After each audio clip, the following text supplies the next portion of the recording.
You know, this is really nice. I can finally get away from Xanaris for a bit, just hang out and relax at this beach. Oh crap, time's almost up.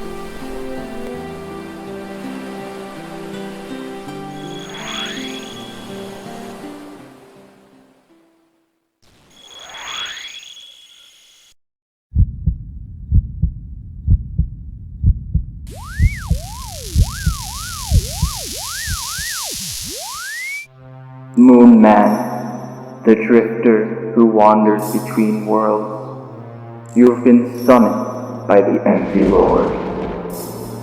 The Dark Mage within the Abyss awaits your arrival. Seek him out. Huh. Well, I guess that's a goal to work toward this episode. The goal of this episode is to unlock the Abyss. Not only because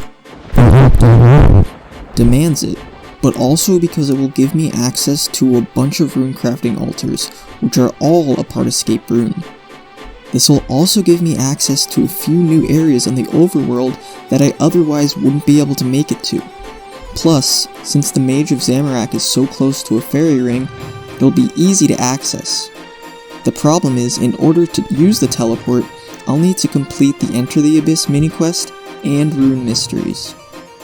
Normally, this wouldn't be a problem, but there are a few parts in this quest that are going to be impossible for me to get to, so before I do them, I'm going to have to unlock a couple other areas first. The first is a player-owned house, which is technically a magical pocket dimension, so it is a part of ScapeRune, and the only way to reach it is via teleport to house. Speaking of teleports, the only teleport spell that I'll be allowed to use is going to be teleport to house. But I've decided that jewelry would be okay, since it's an object and not a direct spell. Being able to teleport to almost any city on the overworld does seem a little overpowered for a character who's not even supposed to be there. And for lore reasons, since MoonMan isn't from Gielinor, he's unable to learn the ability to teleport to any of its cities. But since jewelry is an object, I can use it to bypass this limitation. Quick side note is that jewelry is going to be completely essential for me to do a lot of things, including Slayer, so that's why I'm including it. Also, one more thing about the rules is for the corrupted armor, I've decided to only make it 5 seconds per piece, and when I'm wearing the whole set, it'll be an extra 10 seconds. So for the whole entire set, if I'm wearing it, I'll be able to be in the overworld for 1 full minute. Now that that's out of the way, the last area I'll need to unlock this episode is Puro Puro. Aside from fairy rings, this is the most important unlock in the game, for me at least. Implings will provide me with a ton of essential items that would otherwise be impossible to get. Not to mention that unlocking this area is going to provide me with a secret crop circle warp technique that I'm going to use to access certain places, and help me complete the Abyss mini quest. But it does have a requirement of 17 Hunter to be able to enter, so I've got my work cut out for me this episode, so let's get started.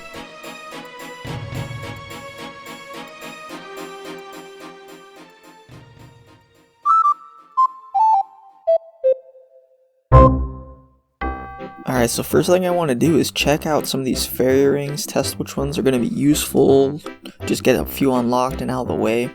My 2 main focuses at the moment are going to be getting to 17 Hunter and 40 Magic, so I'm going to be looking for a few ways to get some Mind Runes. These wizards aren't too far away, so I'm going to see if it's going to be easy to kill them or not. It's not too bad while I have run energy, but once I'm out, I'm going to have to stop. Nice, a couple Chaos Runes already. Oh, and I can also grab these leather boots while I'm here.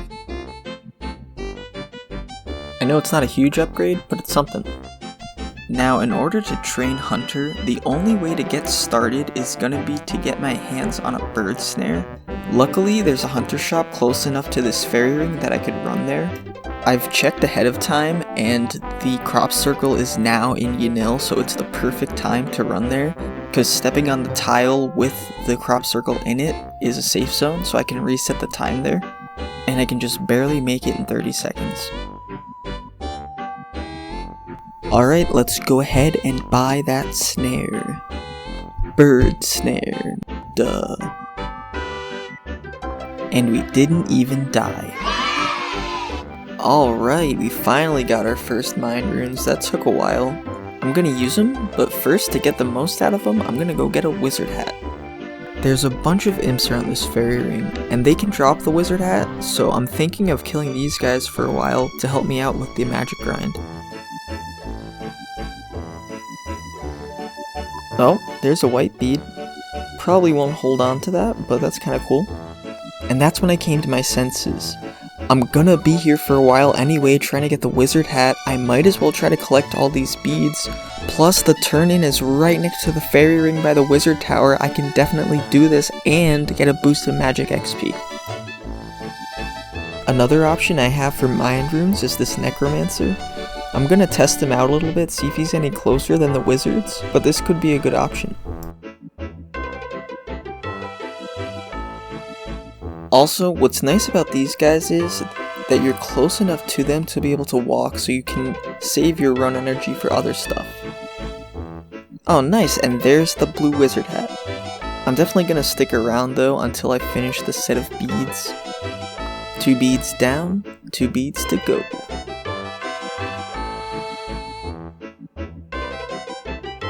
Alright, 3rd kill on this guy. Let's see what we get. Staff of Fire? This is only the 3rd kill, that's so lucky. There's white bead number 3. Now, I don't want to jinx it or anything, but there's red bead, that went pretty fast. Also, I just got a pretty nice item from this guy. I did not know they dropped these. Alright, that's the 4th white bead now. You think the game would change it up once in a while. Alright, well, at least it's not another white bead. I just got this sapphire from a random event, so I'm gonna go trade it in for some tackle. I might be able to eventually save up for something good. Oh wow, that's even worse than I thought. I guess I'm gonna have to find something else to sell to these stores. Maybe I did jinx it. Wow, I finally got some mind runes again. This is actually way harder than I thought. You know, I never thought I'd see the day where I'm casting Water Strike with a Fire Staff. Hey, there it is! We're done! Alright, let's go hand these guys in. Alright, so the recording did not happen. Looks like I forgot to hit the button to start it, so I'm just gonna show myself running in and turning in the quest. I gotta make sure all these doors are open beforehand, so I run up. It takes about 12 seconds to get to this guy. Once I'm in talking to him, I can pause the timer. That was one of the rules, just to kind of make it a little easier to get quests done and stuff. Pause timer, talk to the guy, do the quest, and run back out. It takes about 12 seconds again, as long as all the doors are open. And yeah, I turned in the quest. It wasn't too bad, got 13 magic off of it. Oh yeah, and this Amulet of Accuracy. Alright, so I've been putting it off long enough. It's finally time to get started on this hunter grind. But before I do, check out this tomato I found. It's actually the last ingredient I needed to be able to make pizzas. So now I can make meat pizzas. It's the best food I can make, 1 HP better than cakes, and it only takes 2 bites instead of 3, so that's also nice. Can you tell I really don't want to get started on Hunter? Alright, so the good news is I can start Hunter at level 1 at this spot right here. The bad news is it is pretty far away from the fairy ring. I'm gonna have to run all the way over here. I've tested it on my other account, and this is about the closest that you can stay to the fairy ring and still be able to catch birds. So I place the trap, run all the way back, and then I just wait for birds to fly into the trap. Or I guess if the trap falls over, then I just reset it. So I'm gonna wait here and see what happens. So I've placed the trap about 4 times now, and I haven't caught a single bird. I'm almost out of run energy, so I'm just gonna take the trap and bring it back, but I think I'm gonna have to figure out what's going on. I might have to be closer to the trap while I'm waiting.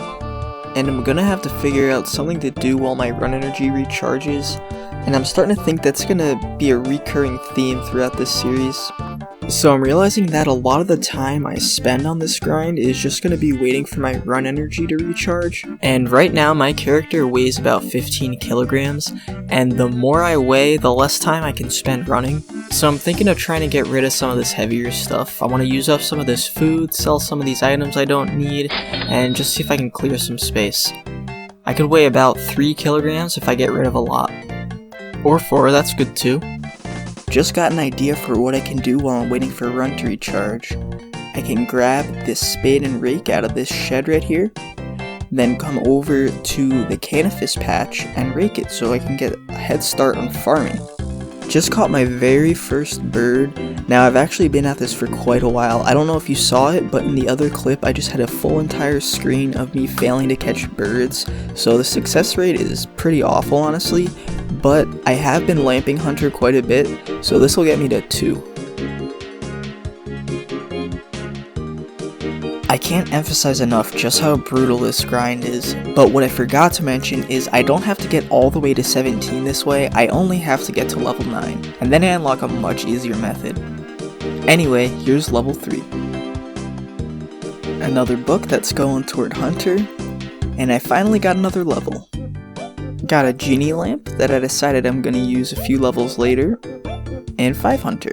So this is the 3rd day in a row of me doing these bird traps, and last night I actually had a dream that I was placing the traps and birds would just right away land on it every single time, and I also had 5 traps I could place at once, and I just got to 9 Hunter instantly. So now that I woke up, I'm pretty sad. Man, I really wish Blake did something. Like maybe if you click on him like 80 times or whatever, he'll give you like 10 Hunter experience, or he'll dig up a mind rune from the sand to give it to you. So I'm starting to rethink my methods a little bit.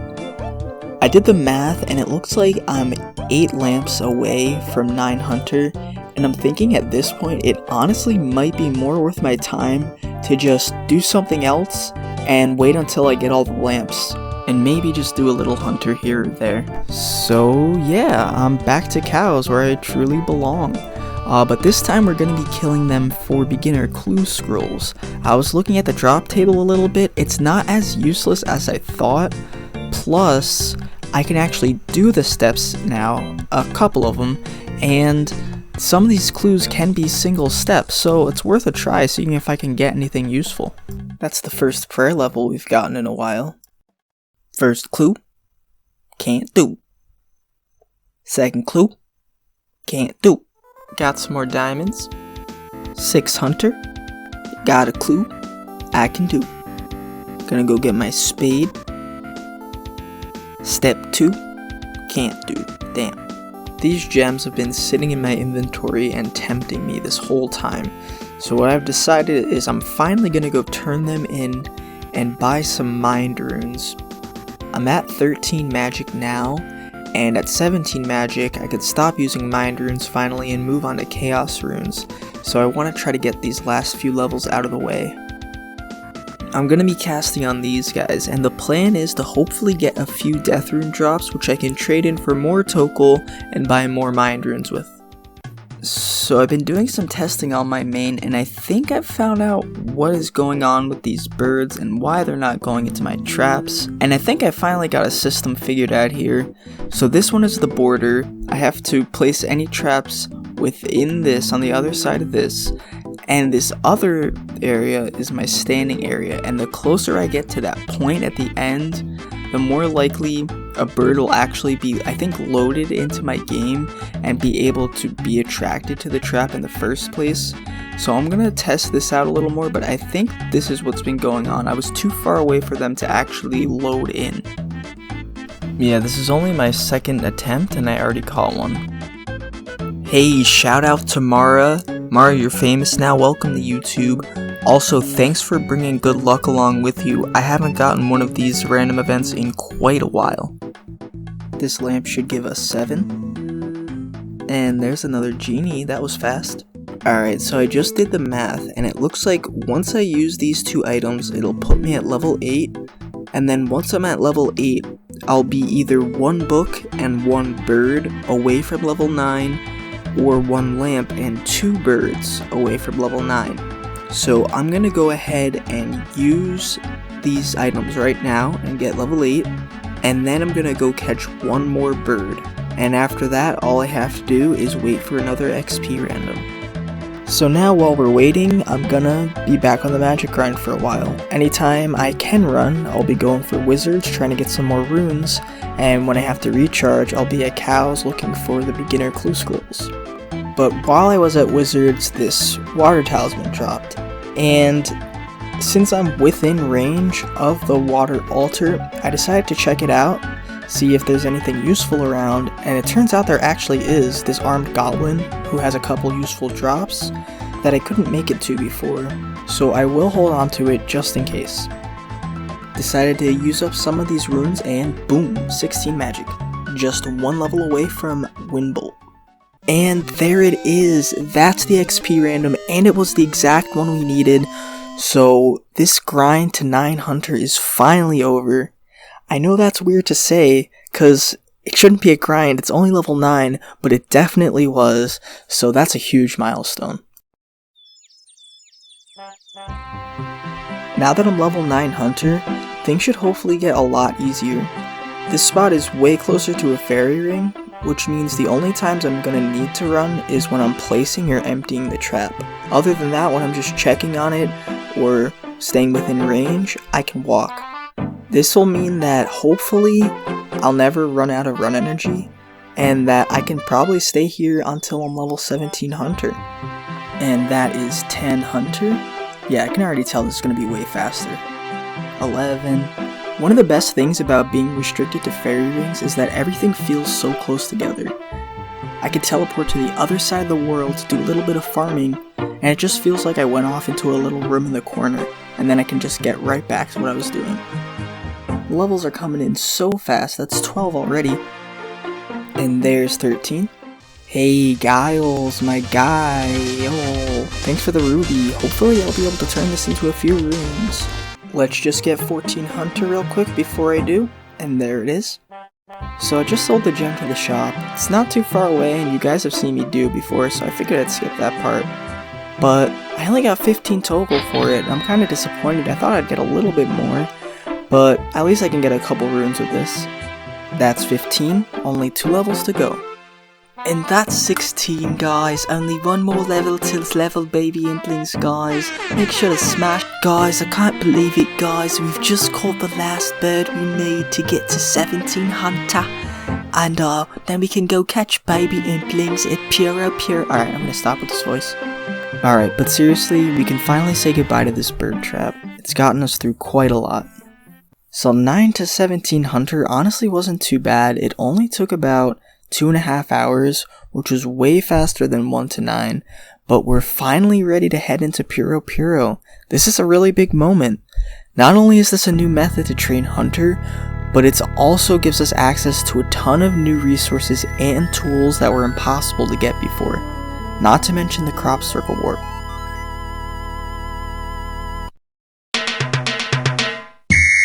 Welcome to Puro. Hope you're a big fan of Implings, because from now on, we're going to be seeing these guys a lot. The first thing I have to do before I get started is talk to this guy, and he'll give me my starter net and my starter jars. Now, it's very, very important that I always keep this net and jar in my inventories, because he only gives them out once. So if I happen to lose either of these things, I'm basically screwed. There are ways to get them back, but they're really difficult, and I think most of them are impossible for me. But anyway, we're starting out with baby Implings here. Just caught a bunch of them, so let me show you my first haul. Gonna see if I can get a second clue scroll, so I'm dropping mine. So yeah, there you go, bunch of trash.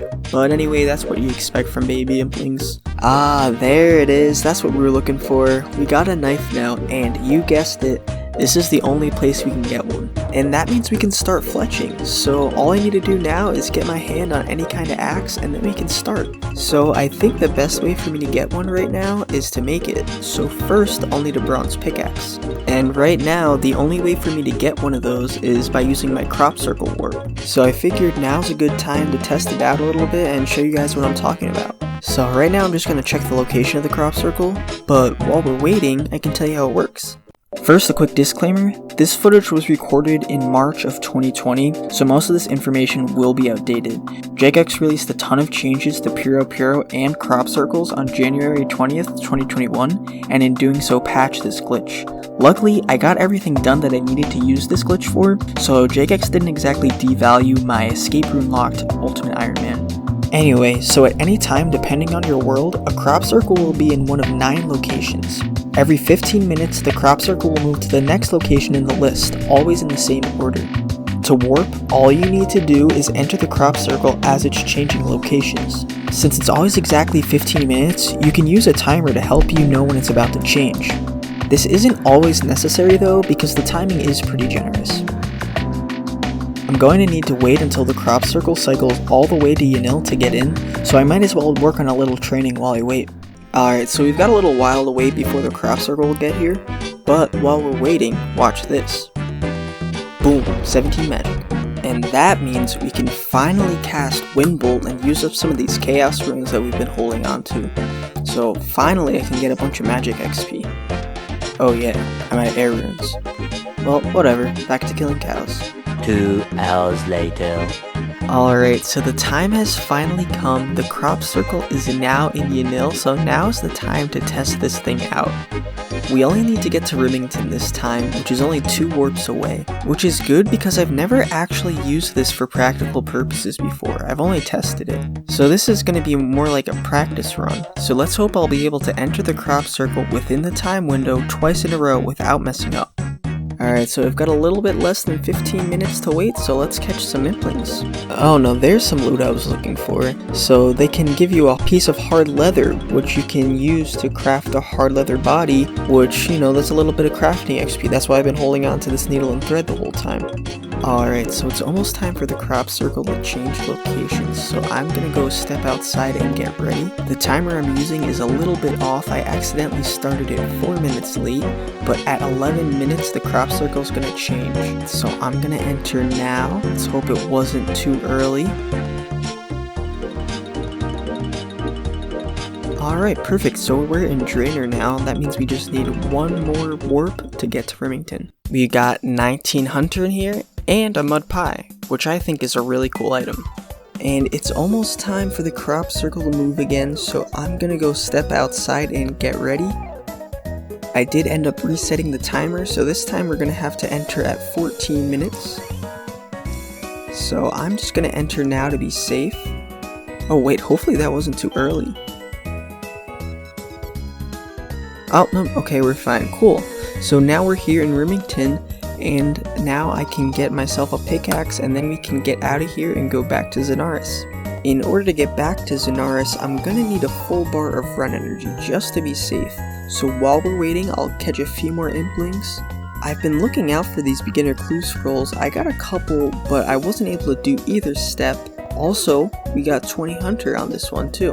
Alright, the run is all filled up. It's time to head back. The timing is going to be really close, but I should be able to get back there in exactly 30 seconds. Sold all the loot I got from that trip, and we got about 300 gold, which is actually the most I've gotten at one time so far. Alright, so what was the point of doing all that? Well, now that we have a pickaxe, we can head over to the Enchanted Valley and mine the rocks there. That'll summon a rock golem, which we can then fight. Now, this is the first time I've been here, but it definitely won't be the last. The Enchanted Valley is notoriously good for Iron Men because of the tree spirits, but also even the river trolls are going to be useful for me. But right now, we're just here for the rock golems.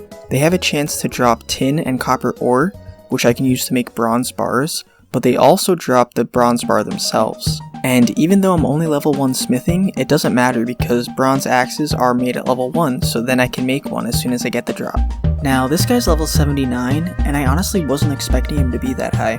I don't even have any food, so I may need to go back and prepare a little bit first. I'm really glad I decided to include that clip of the tomatoes before, because I honestly did not think it was going to be relevant, But now we have some pizzas, hopefully it'll be enough to kill this guy. So this guy's burning right through all my food. I can't flinch him either because he's ranged. I can't outrange him because I don't have enough runes to cast, and I don't have a ranged weapon, and also I can't pray range yet, so looks like I'm gonna have to give up on this guy for now. There's other ways to get an axe, so I'm gonna try moving on with this. So our backup plan is to head to Puro, and we're actually really close to level 22, which is when you unlock the next tier of Implings, Young Implings.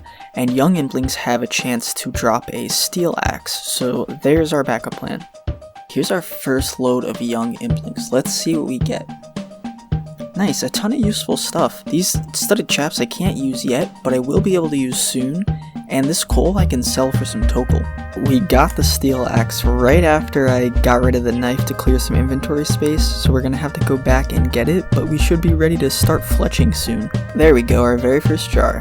Now that we have this axe, we can finally cut down the trees here, which is kind of a weird thing to say as an achievement.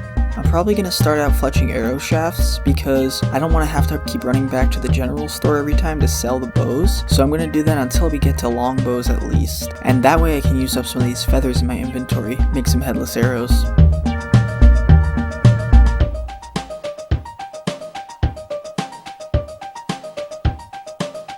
I just want to take a second to admire just how chaotic this inventory is.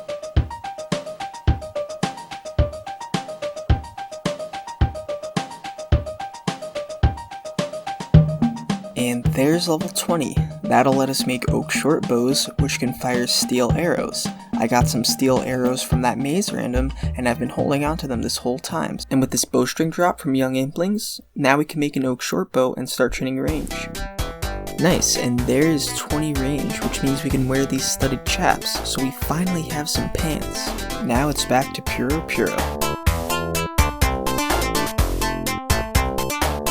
The entire reason I made this account was so that no one can make fun of me when I wear dumb armor like this.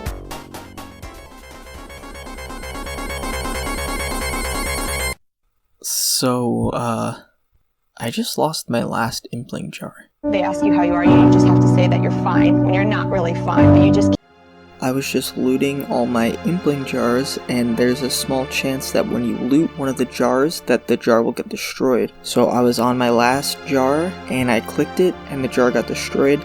So now I am basically screwed. I have no way to get the jars back. So luckily I'm 26 Hunter, and what I'm thinking is, since at level 27 you unlock barehanded catching, so you can catch baby Implings barehanded, and maybe I can level up Hunter that way. It sucks because it puts me back an entire tier of Implings, but you know, this might be the only way.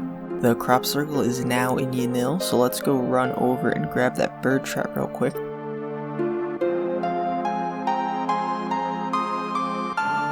Well, at least one good thing is we don't have to go back to Feldip Hills to do Hunter. That place is going to give me PTSD forever from now on. We just got 27 Hunter, so we're done. Let's go back to Puro and catch baby Implings again. Woohoo! Alright, so apparently you can't catch Implings without a jar, even if it's barehanded. So I got some figuring out to do. No, I can't give up yet. So I've been sitting, I've been thinking, and I've been planning. See this Terramin on the ground? That's not just any Terramin. It's an herb, and you know what that means? That's right, Druidic Ritual. I was originally planning on doing that after I had my house, but I can technically do it early, and this is an emergency situation. I need to do it right now to get my Impling jar back. I don't know if you remember, but way back in episode 1, I did mention that I'm going to need to make an exception to complete Druidic Ritual, but it's only for one small part, so I'll let you know when we get to that. So for now, I'm going to do as much of the quest as possible within the rules. So how does Druidic Ritual help us to get an Impling jar? So this is the only way I could find out how to get one. I don't know if Ironmen actually do this, because I've never had to do this before, but apparently you can make them, and this is the only way I will be able to get one right now. So apparently to get one, you need a butterfly jar and imp repellent. And it's kind of really dumb, because the only reason it's required to do Druidic Ritual is because it gives you a tiny amount of XP when you mix this together. On top of that, you need anchovy oil, which is 8 anchovy pastes, which is really annoying because getting anchovies would be so easy if I could catch implings, which I can't even do. So I'm gonna have to fish them myself, and getting these flowers actually is going to be the most hard thing out of everything to do. Luckily, I have a way to get them, so this is totally doable. Getting to the chemist in Remington is going to be a little bit of a problem though, but I do have a workaround for it. It's just going to require me to slightly bend the rules. Anyway, so first thing I'm going to need to do for this quest is grab the 4 different meats. I already have the beef in my inventory from the cows in Zenaris, and next I'm going to need a chicken. So the first thing I tried was heading over to the wizard tower basement and seeing if I could reach the chickens in the basement. Unfortunately, I ran out of time before I was able to get there. I usually turn around at 15 seconds to determine what is within range and what isn't, and these guys were outside of that. So I have to look elsewhere, and I'm thinking I'm going to have to get them from the imps, because there's a slight chance that the imps can drop them. Nice, so we got the raw chicken. It took us a little while, we're over drop rate slightly, but that's the most annoying one out of the way. Now we can move on to bear meat. I think these are the closest bears to a fairy ring, but they're still pretty far away. So what I'm gonna do is lure them closer with my bow, that way I don't have to run back and forth as much. I saved the easiest for last. The rats are right outside this shed, so I got it without a problem. Now that I have all the ingredients, I need to head all the way over to Taverley to turn them in. I was originally planning on leveling up my construction to level 10, and then teleporting to my house and taking this path to turn them in. But since I can't do that yet, I can still use my crop circle warp and take this slightly longer path. Problem is, it's a lot more tedious to use the crop circle warp to get there. It'll probably take a couple hours. But on our way there, we're also going to need to get some of the components for the imp repellent, so I can knock those both out on this trip. Since I can't catch implings anymore, I'm going to need to figure out something to do at each crop circle location while I wait. And since there's a man over here, I decided to lure him inside this gate so I could do some pickpocketing for a bit. Thieving is going to be one of those skills that's pretty useless inside of ScapeRune, and there's not really even any training methods that I can use, but I decided since I'm here, I might as well get a little bit of experience while I'm waiting. Next, we're going to be heading toward Remington, and while we're here, we're going to train some mining. Now, mining is another one of those skills that is pretty sparse within ScapeRune, but unlike thieving, it actually has a few uses. So I'm going to try to get a little bit of a head start on it while we're here. Next up is the Cooking Guild, and we'll be training on this goblin. Also, I just wanted to quickly bring attention to this random event. This is one of the only ones that forces you to be on Gielinor, so as long as I can do it within 30 seconds, I'll be fine. Now we're in Lumbridge, and it's pretty much going to be the same thing as the Cooking Guild. Next up is Artie, and the farmers here can drop some low-level seeds for when I finally get started on farming. Now we're at the Champions Guild, and since 40 magic is still a goal we're working on, and there's some dark wizards nearby, I thought it would be the perfect opportunity to get a few runes. Alright, so far all of these warps have been pretty normal, and they've gone pretty smoothly, but this next warp is the one I'm worried about. If this warp works, it'll take me to Miscellanea, which is supposed to be locked behind a quest. And I've seen enough Rendy videos to know that sometimes when you access an area that you shouldn't be in, there are checks in place to ensure that no one can get there. So I'm worried that this warp won't work, but let's stop talking about it and let's try it out and see. It works! It actually works! We did it! That's really good, but we're not quite out of the woods yet. We still need to get the 2 items that I came here for, and right now, this is the only place I'll be able to get either of them. The first is a small fishing net, and later on when I have access to more areas, I'll be able to get another one. But for the second, the flowers, this is the only place I'll be able to ever get them. My other option for flowers is to plant marigolds or any of those types of farming flowers, but I actually can't get any flower seeds at all. I even tried to get star flowers from the Cosmic Entity plane, but they also didn't seem to work with this. So yeah, the only way for me to get imp repellent at this time is basically to access an area that I shouldn't even be in.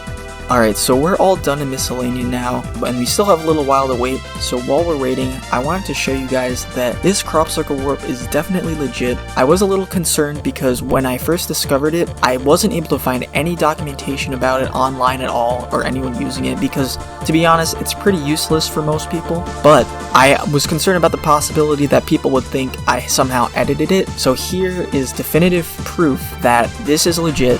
Look at my quest log. I haven't even started Fremennik trials, so I shouldn't be able to get here. Fairy rings don't let you get here either until you start it, and I don't even have the requirements to be able to start the quest, so I've been doing this the whole time legitimately, and this is proof of it, so there you go.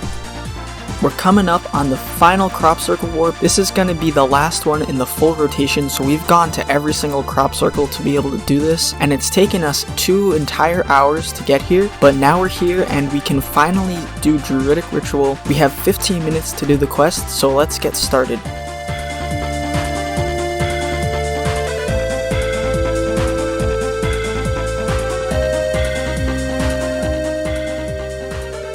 Now we have to go over and talk to Sandfew, who's over here.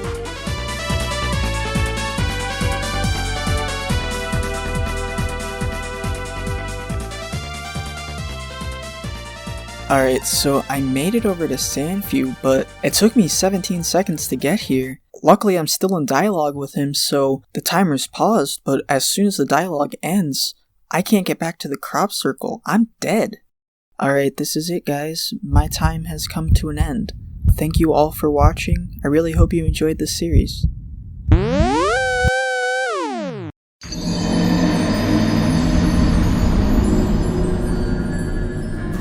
The world can be one together, cosmos without hatred, stars like diamonds in your eyes. The ground can be space, space, space, space, space, with feet marching towards a peaceful sky. All the moonmen want things their way, but we make sure they see the sun. Goodbye, moonmen. You say goodbye, moonmen. Goodbye, moonmen. Goodbye, moonmen. Oh, goodbye.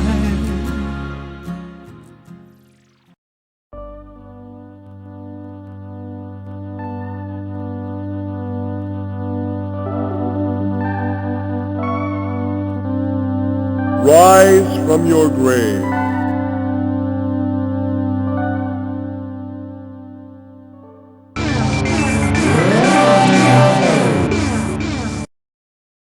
So yeah, this is the part that's an exception, and thanks to the Empty Lord, we can complete it without dying. So now we can head down into the dungeon and dip all the meat into the stew thing or whatever, and then we can hand in the quest. Before I leave though, I'm going to grab a pestle and mortar and a vial, that way I can make the imp repellent, and then I'll be getting rid of it after we're done with it. So that's the quest complete. So now we can head back to the crop circle because it's going to bring us back to Gielinor, and then we can head back to Zanaris. Now that Druidic Ritual is finally complete, the last thing we need for the Impling jar is going to be the anchovy paste. I was fishing a little before and got lucky enough to get one already, but the fishing spot is pretty far away. It takes 15 seconds to get there, so I can only fish for a split second and then I have to leave. And since we're going to be doing a lot of running, I'm going to need to find something to do while my energy recharges. And luckily, I found a flinching spot for these river trolls, and they drop a lot of fish. Maybe there's a chance they can drop an anchovy. The wiki doesn't say they can, but when it comes to dead content like this, the wiki isn't always correct. Oh yeah, these guys can drop fishing potions. I guess that means I don't need this file anymore, since I got this one legitimately.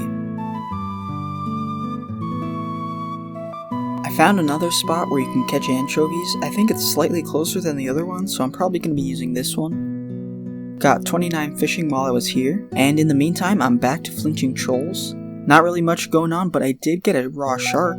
Maybe that can sell for something. The Enchanted Valley is such a peaceful and serene place, sometimes you forget that you're only 2 hits away from dying to these trolls. I actually did die just before, you could tell from the fact that my prayer points are restored again, and when I got back I was picking up everything, but by the time I got to my vial it had despawned. Luckily this Dr. Jekyll random came in clutch and gave me another one. So I got this idea before, but I was going to need a water talisman to be able to do it, and I came over to try to see if I could get one, and I actually got one on my first try. So what I can use this for is to get inside the water altar, which will extend my range and let me get all the way to this shack, which has some leather gloves in it.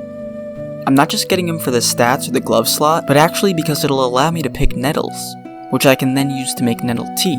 And something that's often overlooked about nettle tea is that it restores your run energy slightly. Not sure how practical it's going to be in the long run, but it definitely has some potential.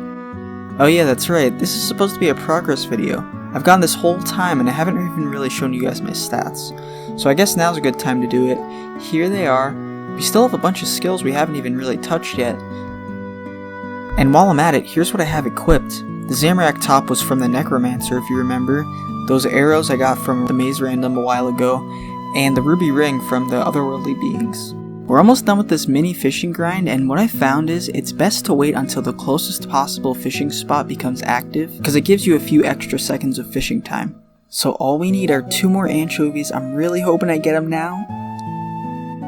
Aw, come on, shrimp, get out of here. Cool, we got the last anchovy. Can't say I really enjoyed that because we're still just trying to catch up, but at least we're done now. Cool, now we just gotta cook them all. Gotta make sure I don't eat them, because if I eat them I'm gonna be pissed. And then I just gotta mash them all up. Despite the fact that I lost my last Impling jar due to my own carelessness, I can admit that luck has been on my side recently, and it is once again because the crop circle is now in Unil as soon as I was ready for it, so we gotta head down there, but on our way we gotta make sure to buy another butterfly jar, and then we can head over to Rimington. And while I was in Rimington, I managed to get some thieving in, and have you guys noticed that every single time you get a pillory guard random, that it's always after you've done some thieving? Am I actually being arrested? So I realized that the timing on this crop circle warp is so generous that you can literally just spam exit and enter the crop circle and it'll still work. So pretty much this timer is just a decoration now. But we're now here in Rimington and we have everything we need to finally get the Impling jar back. Now doing everything I need to do over here actually does take longer than 30 seconds, so I'm going to have to bend the rules here just one last time, as long as the Empty Lord says it's okay. Alright, cool. So originally, the only way I was ever going to be able to do this was if I had a house. And that's because the house is slightly closer to where I need to be. So what I'm going to do is run there normally, but I'm only going to start the timer when I get past the point where I would be at my house. I'll subtract like a second that it takes to walk around it. And that way I can do this how I would have done it if I had the house already. So now we can make the anchovy oil. And then we use the flowers on the anchovy oil to get imp repellent. Okay, so our final step is to use the butterfly jar on the still, and then we'll finally have our Impling jar back. That really set us back quite a bit, but now that we finally have it back, I can go back to doing stuff I actually want to do. So now it's back to Zanaris for me. I guess I never explicitly stated it, but the only way for me to get back from here is to home teleport and run back. And luckily the home teleport is within 30 seconds of the shed. I don't know if it's been bothering you guys as much as it's been bothering me, but all these feathers right next to my headless arrows has been giving me some OCD. So the first thing I want to do is to get a knife and an axe from some Implings, and fletch these guys so that they can stop taking up an inventory slot. Ah, that feels so much better. It feels really good to be able to get back to catching Implings again, and we just hit 28 Hunter, which means we can now catch Gourmet Implings. They only really drop food though, and we don't really need much of that right now, so I'm probably going to stick to young Implings for now, so I can keep trading in coal drops for Tokul. But the Gourmet Implings do drop pies, so I can finally get my pie dish back once I need it. Ah, it's time for my favorite RuneScape game show. Click the fish or don't click the fish.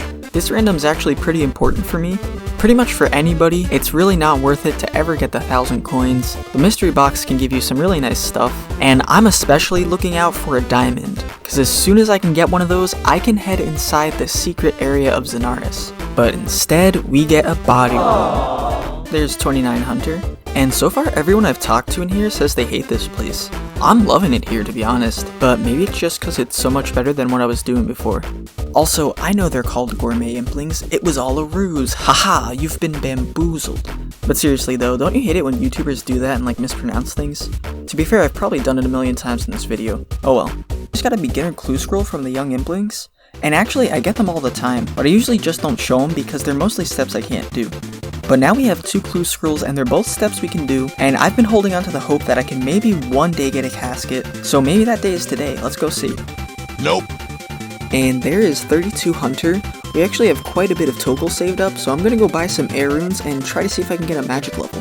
That gave us 18 magic. And here's some hunter levels. So I randomly decided that I need some fire making levels, and that's because eventually down the line I might be able to kill harpy bugs, and I want to be able to light the harpy bug lantern. So I want to get started on this now, just to break it up a little bit. This completely inconsequential level with no unlocks seems like a great place to stop. Let's get back to Implings. There's 35, one more level to the next tier. I don't know about this guy, I don't like him. His fashion sense is a little whack. And there is 36 Hunter, so we can now catch Earth Implings, and that's going to speed up getting Tokal a lot since they drop so many ores, but it is going to slow down our Hunter XP because they take a lot longer to spawn. So I'm just exploring some other options in case we need a faster way to get Hunter XP, because this whole area has a lot of stuff really close to the fairy ring. There's deadfall traps for the Kebits right here, and there's even the potential to hunt rabbits by flushing them with the ferrets, and catching Chinchompas, but I don't know if I'm going to be able to use a box trap here because it's locked behind a quest now.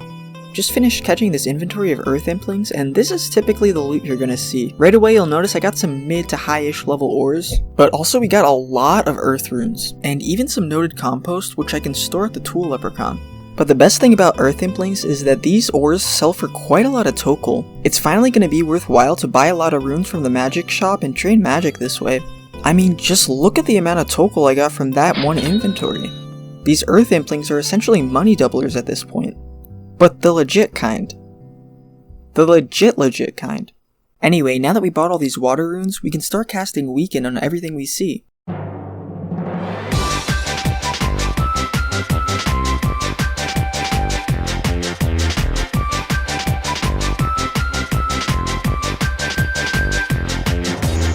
Just hit 37 Hunter, which means I can now catch prickly Kebits, which I plan to do soon. And to level up a little quicker, I've been catching young Implings during the time I wait for the Earth Implings to respawn, which will also help me get the components for my bow back because I've been wanting to train range a little bit to use up these arrows before I start catching the Kebits. These guys are perfect because they drop big bones, but they also still drop beginner clues. So friendship ended with cows, big frogs are my new best friend, and I saved a few of my curses for these guys too. Hit this next level catching baby Implings, and that's because I want to use up all these headless arrows too, so I'm gearing up to see if I'll be able to kill the rock golems. Alright, so I'm all geared up, so I should be good to go crop circle warp over to Rimington. Got 8 thieving on our way, and we got the pickaxe. Here's all my gear going into this. I want to see if these guys are going to be a viable way to get bronze bars yet. Also, look at all this good food I got from the gourmet Implings. Honestly, this took forever to set up, so I'm not sure if it's worth it, but let's just try it out.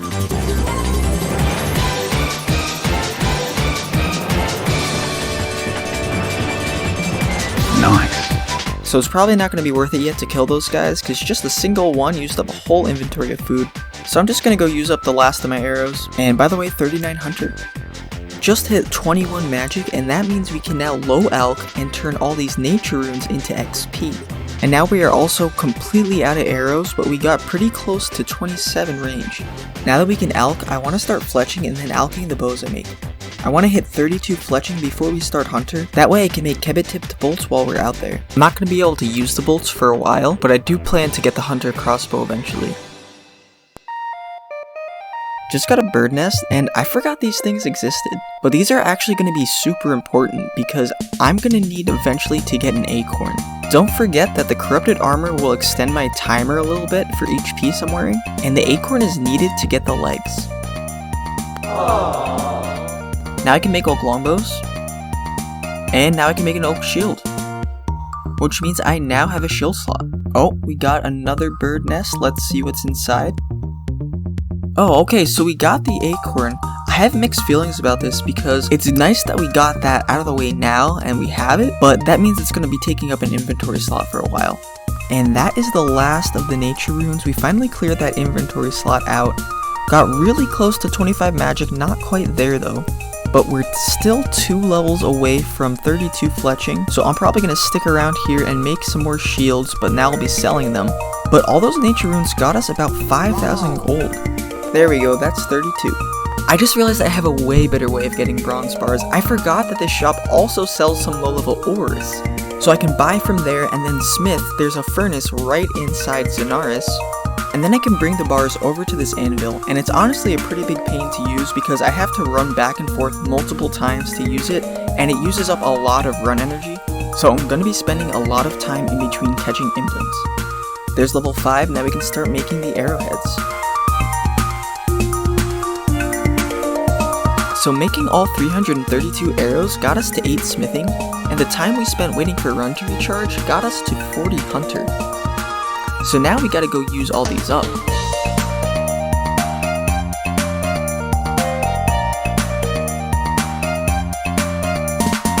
That's all the arrows used up, and it got us pretty close to 35 range. Also, we're only a few bones away from 32 prayer, so I think I'm just gonna finish that up real quick. So there it is, we got about 200 kills from those, but we did kill a few melee. So that little side quest is complete, now we can get back to the main story. So I got my axe back and my knife, but this time we're not using them to go fletch. I'm gonna go to the store and get a chisel, and now we're gonna start a brand new hunter method. So what I'm gonna be doing is catching kebits, and this is gonna be a much faster way to train hunter, so I can speed through these last couple levels. It's super nice because it's very close to the fairy ring, and you can only set one trap at a time, so I don't have to worry about managing a bunch of them. You get about 10 times the XP per catch, plus I'll be getting a little bit of fletching XP too every time I get one of these spikes. One level to go. Alright, we're done here because we can now catch essence Implings, which is going to make magic training a lot easier. But before we go, I just wanted to take a second to share with you the most satisfying sound effect in the game. Another benefit of unlocking essence Implings is that we can now buy a magic butterfly net. And that's actually going to help a ton. I haven't really been showing you guys, but sometimes catching Implings can be really painful, because if you fail to catch them and they get away, you have to go spend a lot of time chasing them down. This is also a source of Impling jars, by the way. You have to have a jar to get more jars, but you can keep getting them as long as you have something in your inventory. Okay, that's all the Implings we need. Now the magic butterfly net is unlocked. Now we really look like a true Impling hunter. Also, let's see how many Implings we've caught so far. Not bad. Hey guys, welcome to the future. Just got 27 magic. Whoa, where'd all those runes come from? Yeah, essence Implings have been great. There's 43 hunter. Don't think that gets us anything. Or does it? It turns out that spotted kebits are actually one of the most important unlocks in this account. This is going to allow me to access so many more new important features, and it has one secret that's hidden behind the spotted kebits that... Thanks to essence Implings, we can finally kill otherworldly beings the way they were meant to be killed.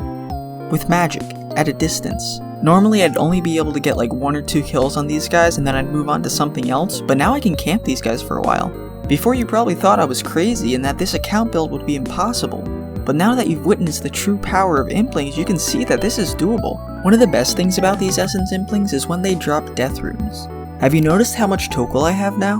Most of that is just from death rune drops, and I've only gotten a couple so far. Let me show you how much you get per drop.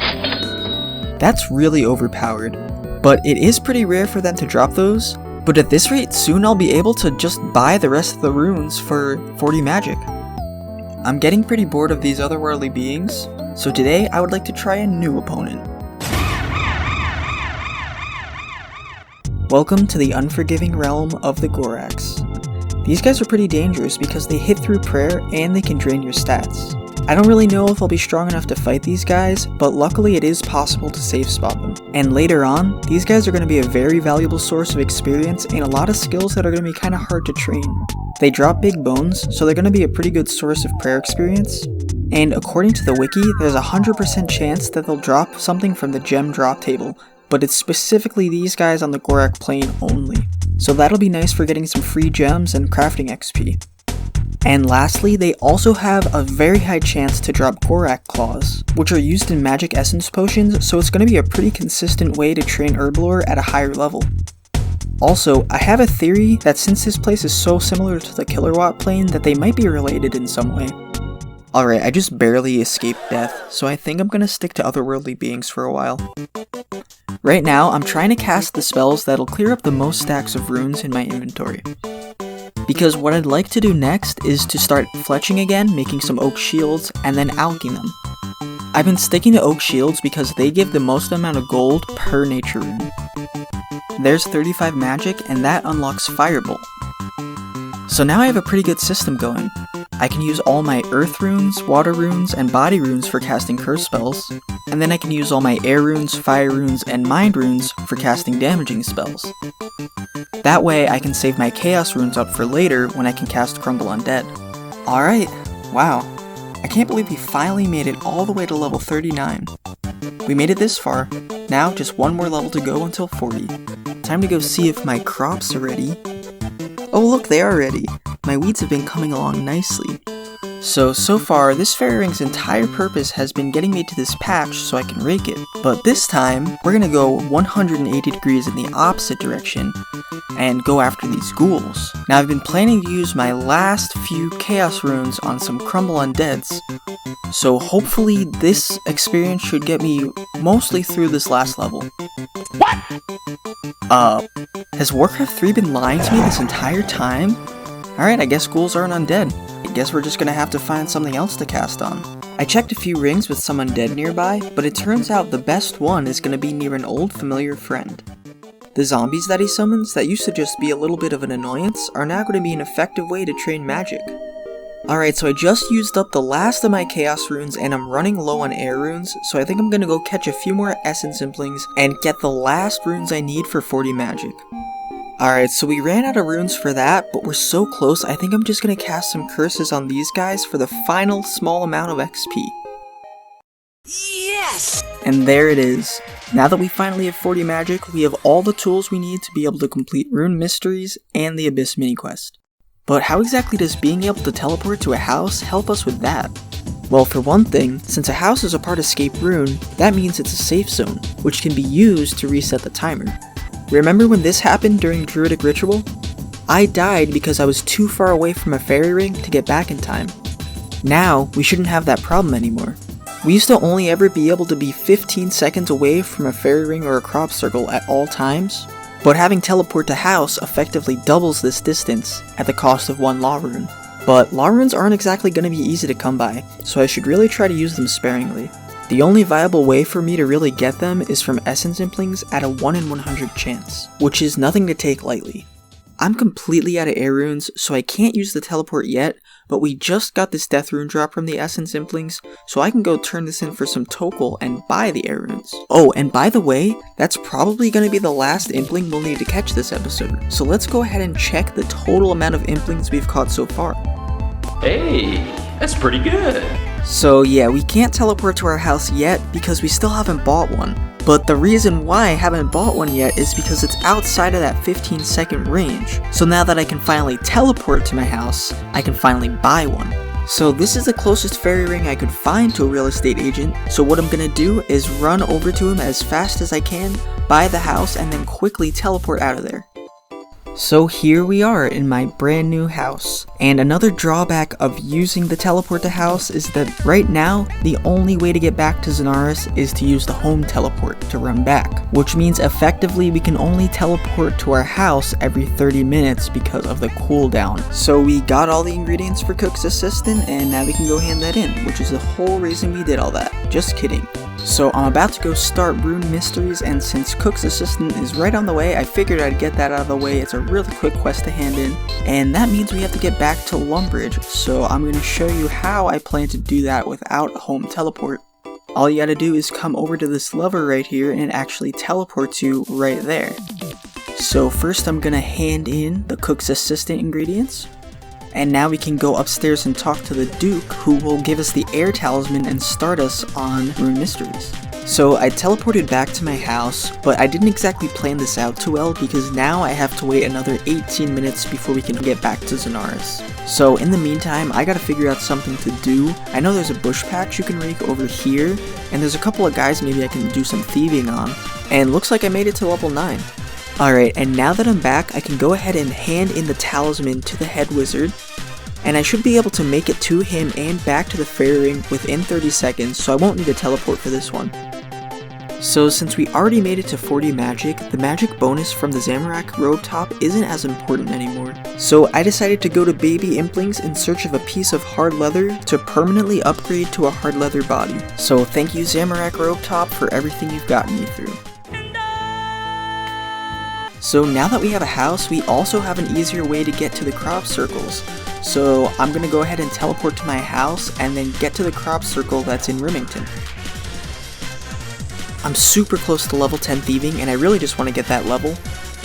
I can't believe you've done this. And there it is. So now I think I'm gonna stick to Puro for the rest of this. And while I was in Puro, I decided to go for Young Implings because I do want to replace this wizard hat also, and since I got my steel helm, I can finally do that.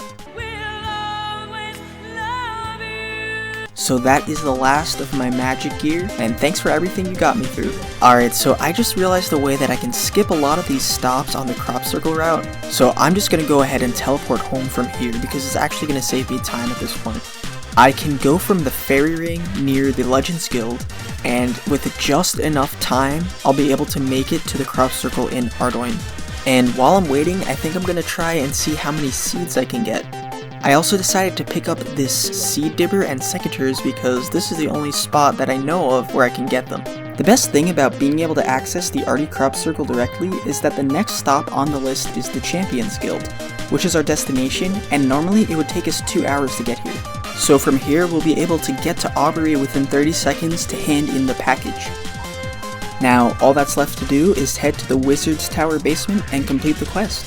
So we were able to do that entire quest without needing to make any exceptions. Also, now we have access to the Rune Essence Mines, which is a part of ScapeRune and can be used to reset the timer. Alright, so before we get started on the Abyss mini quest, I did want to address something. Technically, the Essence Mines aren't even a realm. So why are they being included as a safe zone? Well, to be honest, when I was a little kid, I used to visit this place a lot, and I kinda always thought they were. So when I was theory crafting and planning if this account would be possible, I based a lot of that planning on the assumption that they were a realm. If that was my only reasoning though, I probably would have just scrapped those plans and come up with something else, but that's not the main reason why I want to keep them. You know, there's a ton of areas in this game that I used to love to visit as a kid, but over time they've just become so obsolete, and when I'm playing on my main, I hardly ever visit them anymore. But something that I realized a while ago about these places is that most of them are realms. And that's what kind of inspired me to create this account in the first place. I wanted to create an Ultimate Iron Man that had an excuse to be in these places again. And the main reason I even decided to incorporate the timer is so that I'd be able to visit them all even though most of them are unconnected. This was kind of a way to unify all of these forgotten about places into one game mode. So yeah, I guess that kind of explains why some of the rules are a little bit complicated, but long story short, basically the Rune Essence Mines are one of those places that I really wanted to include in on this. And who knows, the only way to get to the Essence Mines is through the Saradomin Wizards. And for all we know, they could be part of this huge conspiracy to convince the Zamorakian Wizards that the Essence Mines are in the far north. Think about it, it would send them through these dangerous frozen seas and deadly pirates and all this, potentially getting their enemies killed, when in reality, the Essence Mines are in a completely different plane of existence and all this was just a misdirection. Do you believe in the lies of society? I mean, it does kind of make sense.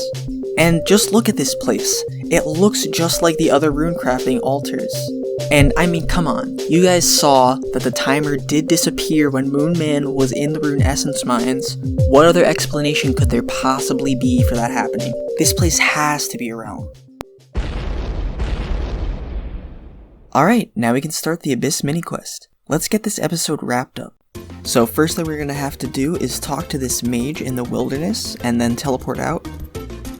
Alright, so now the crop circle is in Ardy, so I can go ahead and run right to it and then warp to the one in the Champions Guild so that I could run to the Mage of Zamorak inside of Varrock and talk to him. Alright, so now we have to teleport from all 3 Saradomin Wizards in order to help the Zamorakian Wizards triangulate on the point where the Rune Essence Mines are. So I'm gonna do the easiest one first, the one inside the Wizard's Tower since it's so close to a fairy ring. And now we just have to wait until the crop circle gets back to Ardy. And now that it's here, we can go ahead and run to it. But before we warp, we have to make sure to teleport from the wizard inside Ardy first, and then run right back to the crop circle. And now that it's moving again, we can go to the Champions Guild and run all the way back to Aubrey. Alright, so now we're basically done. Now all we have to do is go ahead and enter the abyss.